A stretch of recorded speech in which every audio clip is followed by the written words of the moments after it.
하다스터디 학원입니다. 자, 오늘의 주제는 수학, 언제, 어디서부터 선행해야 되는지에 대해서 한번 얘기를 나눠보려고 하는데요. 원장님, 저희 초등학교 친구들부터 선행을 하는 친구들이 많아요. 그쵸. 선행, 언제부터? 어디까지? 일단은 선행에 대한 개념부터 정확히 좀 이해를 할 필요가 있어요. 네. 부모님들이 질문을 많이 하세요. 언제부터 선행해야 돼? 지금 5학년인데 고등학교 거 해야 돼? 아니면 중학교 거 해야 돼? 근데 이런 이제 시기적인 질문이 많은데 그거보다는 먼저 수학 선행을 해야 되는지 안 해야 되는지, 그리고 선행의 의미가 무엇인지부터가 알 필요가 되게 중요하다고 생각합니다. 그 부분은 저희 수학 선생님께서 조금 얘기를. 우선 선행이라 하면 기본적으로 개념 플러스 어느 정도의 필수 유형을 학습하는 것을 선행이라 보시면 됩니다. 이 필수 유형이라는 것은 문제를 풀이하기에 가장 기본이 되는 문제들이고요. 이게 문제의 바탕이 돼야지만이 나중에 본인들이 재학년에 시험을 볼 때 그때 심화학습, 특히 심화학습에 대한 문제를 풀 수 있는 키가 되는 필수 유형을 학습하는 거라고 보시면 되고요.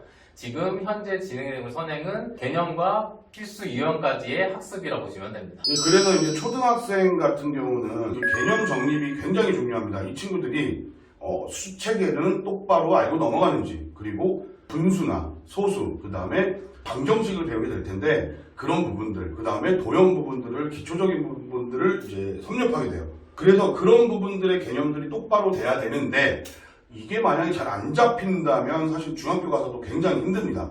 근데 이걸 잡는 과정이 일단 다들 학원 보내잖아요. 과외하거나. 근데 거기서 100% 꼼꼼하게 볼 수는 없어요.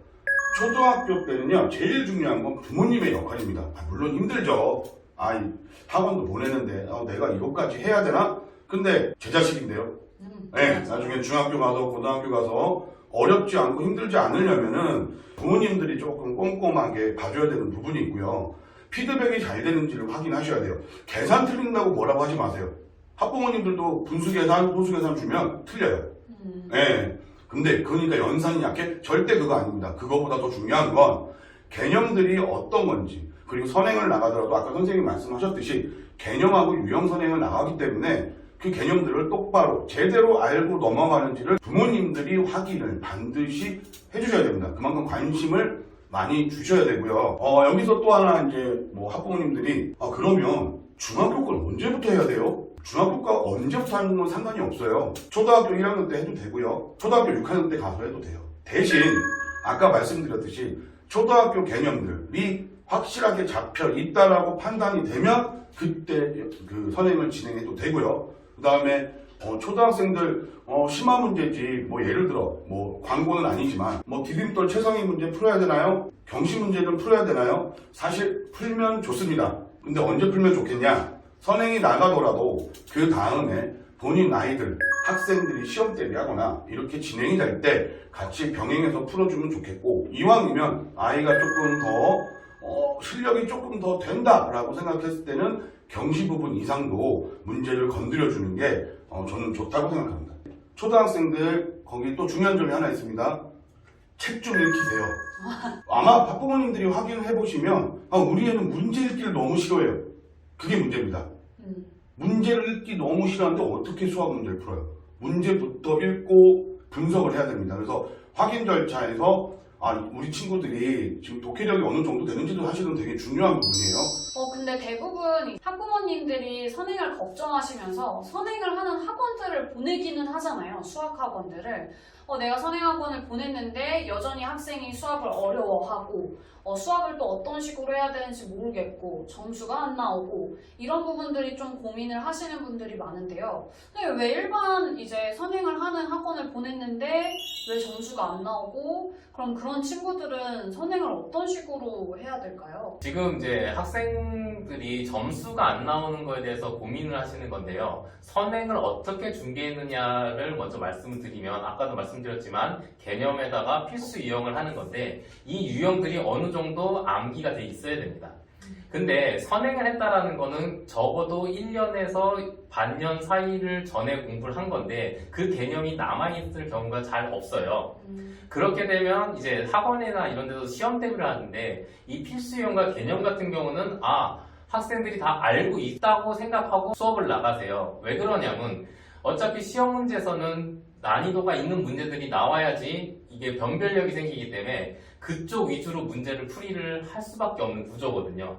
그렇기 때문에 이런 개념이나 필수 유형이 잘 안 잡혀 있는 거를 모르시고 그냥 학원에서 내신 대비로 들어가게 되면 당연히 점수가 안 나오겠죠. 그래서 이런 내신 대비를 할 때는 앞에 있는 필수 유형이나 이런 개념이 정확히 잡혀 있는지를 확인하시는 게 필요하고요. 이게 확인이 잘 돼 있다고 한다면 그때 학원에 있는 뭐 최상위 문제들의 이런 걸 대비하는 게 의미가 있겠지만 이게 준비가 잘 안 돼 있다 하면 이거는 학원에서 하는 난이도 있는 문제들이 아무 도움이 안 된다고 보시면 되고 그렇게 해서 선행 방향을 잡아가셔야 되지 않을까 이렇게 생각합니다. 근데 그런 선행을 하면서 이런 부분들이 점검이 안 되나요? 말씀해주신 것처럼 선행을 위주로 하는 학원들은 그 전에 선행하는 개념들이 미리 나가고 난 다음에 내신을 대비하거나 할 때는 심화 문제나 내신 대비를 그냥 확인 없이 나간다라고 하는 건데 그러면 친구들이 이제 개념이 되어 있는지 필수 유형에 대한 학습이 아직도 기억을 하고 있는지 제대로 활용을 하는지 그걸 알려면 어떻게 해야 되죠? 일단은 아까도 제가 초등학생들은 말씀드렸어요. 그 부모님이 중요하다. 부모님의 확인 절차. 그 다음에 이제 중학생 부분을 말씀드리자면 고등학생으로 가야 되고 이제 어떻게 보면 입시에 더 가까워지는 친구들이에요. 그리고 수학이 좀 더 세분화되고 다양화되기 때문에 선행과 이 심화학습이 굉장히 중요한 시기라고 보면 되는데요.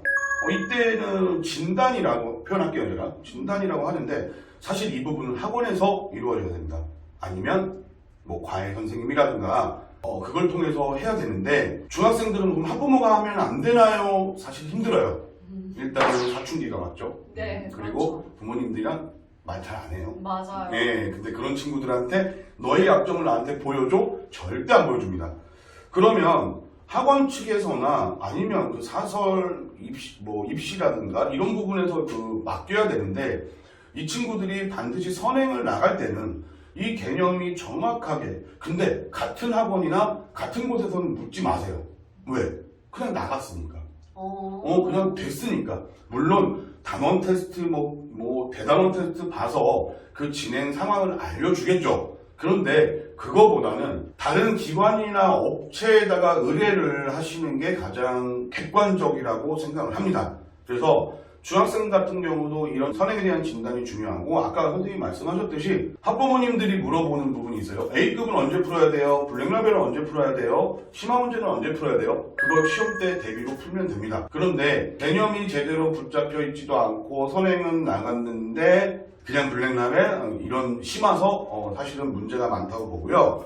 선행을 계속 나가기보다는 아까 개념 플러스 필수 유형이 이제 기본적으로 선행 나간다고 하잖아요. 그 다음에 나 1학년 2학기 끝났으니까 2학년 1학기 나가야지가 아니에요. 이때부터 중학생 때부터는요 이 양치기가 이제 몸에 익숙해져야 됩니다. 그래서 개념 이제 유형서라는 게 있어요. 예를 들어서 설명을 해드리자면 센, RPM, 자이스토리 이런 류의 문제집들을 한 2권 정도 이상을 계속 반복적으로 양을 좀 늘리는 그러니까 우리가 왜 아이들이 키가 크려면 배꼽이가 들고 이제 성장을 하게 되잖아요. 똑같이 중학생이 되면 이 친구들이 양적으로도 어느 정도는 부딪힘을 적응해낼 수 있어야 됩니다. 왜냐면요 고등학교 올라가면 지금의 양과는 더 차이가 있는 어마어마한 양을 학습을 하기 때문에 중학교 때 그런 양적인 부분을 좀 늘리는 부분이 가장 중요하다고 생각합니다. 선생님 그러면 양치기를 말씀해 주셨는데 친구들이 이제 양치기를 할 때 그냥 무작정 개념 확인식으로 그냥 문제만 계속 많이 풀면 되는 건가요?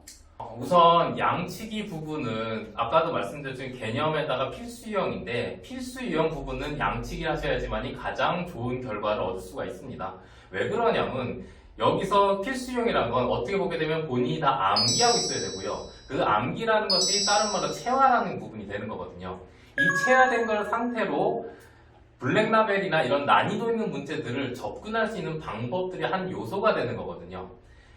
블랙라벨이나 이런 심화 문제들 같은 경우는 조건들이 되게 많아요. 그 조건들이 필수형에 있는 내용들이 하나하나씩 접목돼서 그 조건들을 조합시키는 건데 여기서 이 조합이라는 것이 어떻게 보게 되면 독해력이거든요.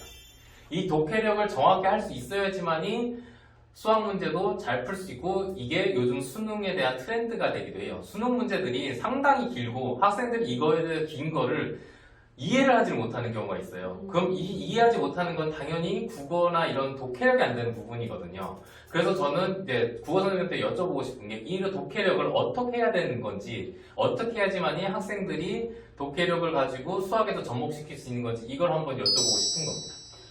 아까 말씀해 주셨듯이 초등 때부터 사실상 독해력, 그러니까 수학을 선행해야 되냐고 물어보셨지만 독해력도 연습을 충분히 해야 되는 부분이에요. 부모님께서는 이제 국어 부분에서 독해력은 그냥 생기는 거 아닌가? 글 읽으면 생기는 거 아닌가? 라고 생각하시는 경우도 있는데 충분히 연습을 해야지 독해력도 상승할 수 있는 부분이기 때문에 초등 때부터 시중에 나와 있는 문제집들이 굉장히 많아요. 한글이나 천재나 독해력과 관련되어 있는 문제집이 있기 때문에 독해력 플러스 어휘까지 챙길 수 있는 문제집으로 한번 친구들이 할 수 있는 정도의 것을 좀 하셨으면 좋겠고, 그리고 배경 지식을 쌓을 수 있는 독해력 훈련 문제집도 나와 있기 때문에 그거를 연습을 하면서 특히 주어, 목적어, 서술어, 문장 성분 단위로 끊어서 보는 거, 뭐가 뭐를 어떻게 했대 라는 식으로 읽는 연습을 좀 하셨으면 좋겠고, 주요 부분을 읽고